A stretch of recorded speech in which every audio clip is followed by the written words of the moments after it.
I think church planting needs to happen. So I listened to something that Tim Keller said recently. He said, basically it's almost, if not impossible, then almost impossible for an established church to change its colours, I guess, its spots, its culture.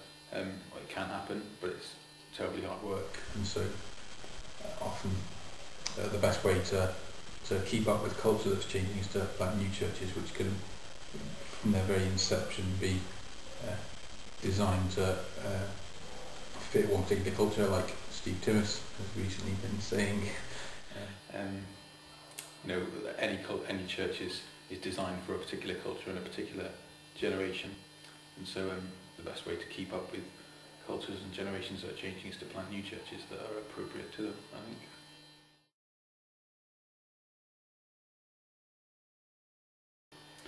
think. We're planting Ogmore Vale, which is a valley town in South Wales, not because sometimes I think we kid ourselves into thinking that the South Wales valleys are somehow much more deprived than the rest of the globe.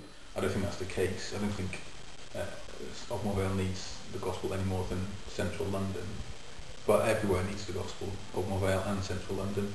We moved to Ogmore Vale, saw a great need for the non-Christians there to be reached with the gospel, to be demonstrated and taught the gospel, have their lives transformed by the gospel. And so my wife and I, having lived there for only really a few months, saw this great need and over the past, I guess, year and a half have committed to planting a church there so that we can reach the people that don't know Jesus yet.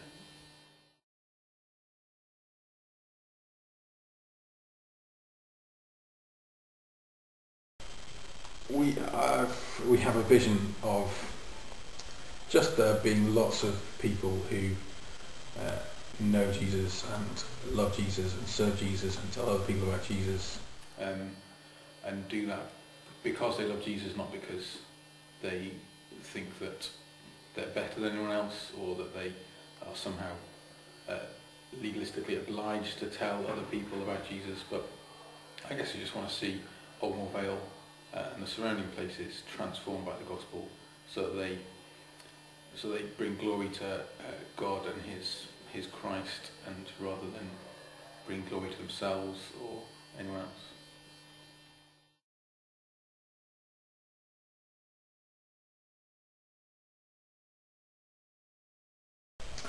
So we're really early on in the stage of church planting, in that it's all, I guess, kind of still up here in our heads. There's nothing happening on the ground yet, and so what we need to do, and what we'd love it if people prayed for, was that we'd get going. I guess I'm here at a church planting conference learning from experienced church planters.